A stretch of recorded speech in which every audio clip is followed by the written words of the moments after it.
Good day, my dear friends, my dear brothers and sisters. Today is the 8th of December 2020, and today we celebrate the solemnity of the Immaculate Conception.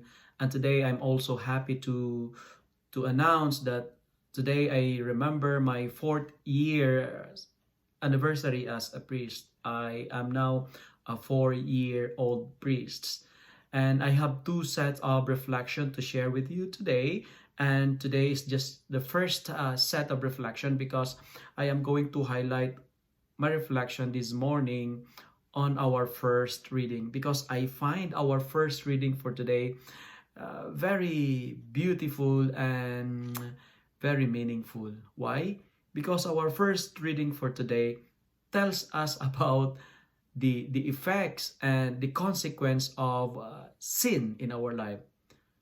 It's the feast day of the Immaculate Conception, but this morning, allow me to speak with you, my dear friends, the two effects and consequences of sin in our lives.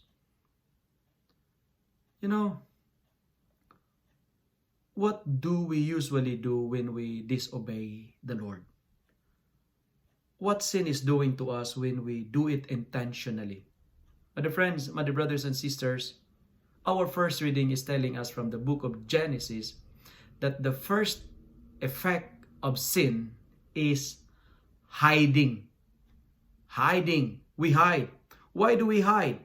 Because when we commit intentionally sin, sin is shameful. It is embarrassing. Sin is scandalous, and it will give us a bad reputation. And when we commit sin, it is just like an experience of nakedness. We are shy, we are ashamed. That's why we hide. And even in a personal experience, we don't show to people when we commit sin, right? You don't show to people that you are cheating. You are not announcing it. You're making it secret. You don't show to people when you're stealing. You do not show to people when you're doing not righteous things. And you hide it, and you do it in secret. When you have an illicit affair with someone, you hide it because it is not acceptable. It is shameful. It is immoral. That's why the effect of sin, first and foremost, hiding. This is the experience of Adam and Eve in our first reading for today. My dear friends, what are you hiding now? What are your secrets that you are afraid to tell someone? We all have a story that we will never tell because we find it very shameful and scandalous. Remember this, you have nothing to fear if you have nothing to hide. First effect of sin, hiding. Why do we hide? Because it is like sin gives us the experience of nakedness. Second effect of sin, blaming. And we are good to that, blaming. The truth about blaming is this. When you blame someone, it means you are avoiding some truth within you. When you're blaming someone, it means you are trying to escape from the truth that will hurt you. This is very true in our gospel, in our readings for today, and I read it here. And the Lord is looking for them in the garden, but they were naked. He said they were naked. I heard the sound of you in the garden, and I was afraid because I was naked, and I hid myself. So that's the first effect of sin, hiding. And God told them, who told you that you were naked? Have you eaten from the tree of which I commanded you to eat? That's what he asked, He asked the man. But look at the answer of the man. He did not confirm it. He did not claim that he did it. He did not say, sorry, Lord, yes, I did it. My apology. Pardon me. But look at the series of blaming here. Have you eaten from the tree of which I commanded you to eat? And the man said, this is what the man said. The woman, the woman whom you gave to be with me, she gave me the fruit from the tree and I ate it. And then God goes to the woman and asks the woman, what have you done? What is this that you have done?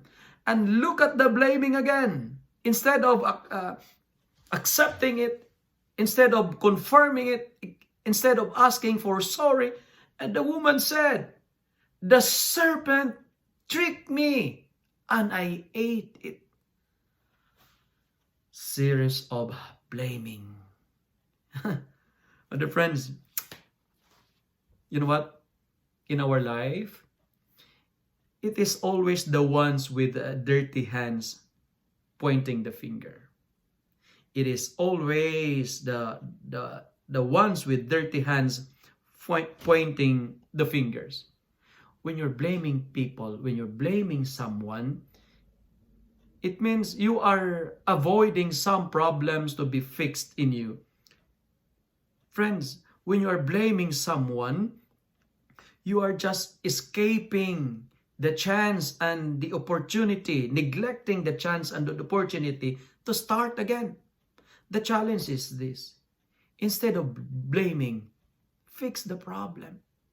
My dear friends, my dear brothers and sisters, the message also of the first reading is this. When you are the cause of the sin of others, you will be punished. And look at what happened.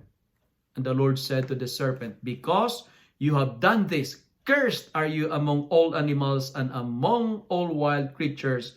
Upon your belly you shall go, and dust you shall eat all the days of your life. You will be punished if you are the cause of the downfall of others, and you will suffer the rest of your lives. You will be cursed if you are the reason why others are suffering because of you. My dear friends, my dear brothers and sisters, the good news of our first reading is this. No matter how sinful we are, there is a God who always searches for us. There is a God who always look for you, and there is a God who always says, where are you? It means do not hide. It means today, the Lord is telling me and you, amidst of our sinfulness, amidst of our limitations, do not hide. Because the Lord is telling, I am looking for you because I am here, because I am not going to punish you. Do not hide, because it is dangerous in the dark. Do not hide, because the darkness will consume you. My dear friends, my dear brothers and sisters, this is the good news that I'm going to tell you. God is always searching for you. Hide no more. Do not be comfortable hiding in the dark. Do not hide. Stop blaming, but try to fix your problem and admit your limitations. Lord, I'm sorry I did it. The Lord is looking for us because He is not here to punish us, but to forgive us if we are willing to start again. And the story of the gospel is telling us that whatever is ugly in us, God can make it beautiful. Whatever is ugly in us, God can make it beautiful, because we have a God who can transform our sin into grace. And that's the message of the Immaculate Conception.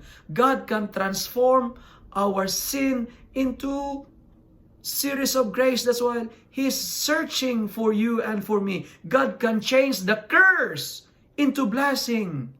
God can make ugly things into a beautiful one. Can you imagine Mary, to be pregnant without the husband is a shame. it's like an experience of nakedness. It is a scandal, to be pregnant without the husband. It is a scandalous thing, shameful. It is a fruit of immorality, unrighteousness. But God God transformed the fear of Mary to faith. And Mary said, I am the handmaid of the Lord. Let it be done unto me according to your word. But the friends, what are you afraid of? What are your fears? What are your ugliness? What are the things you think it is impossible for you to reach? Today, the gospel is telling us, do not be afraid. Hide no more. Fear not, because nothing is impossible with God. If you are afraid, it means it is impossible, because fear will limit your potentials. Fear will blinded you of the beautiful possibility. But if you trust the Lord, if you have faith in Him, all things are possible. Always believe that impossible is possible. Today, my dear friends, my dear brothers and sisters, whatever is ugly in us, God can transform it into a magnificent masterpiece of His creation in His perfect time. In His time, God will make all things beautiful. Amen.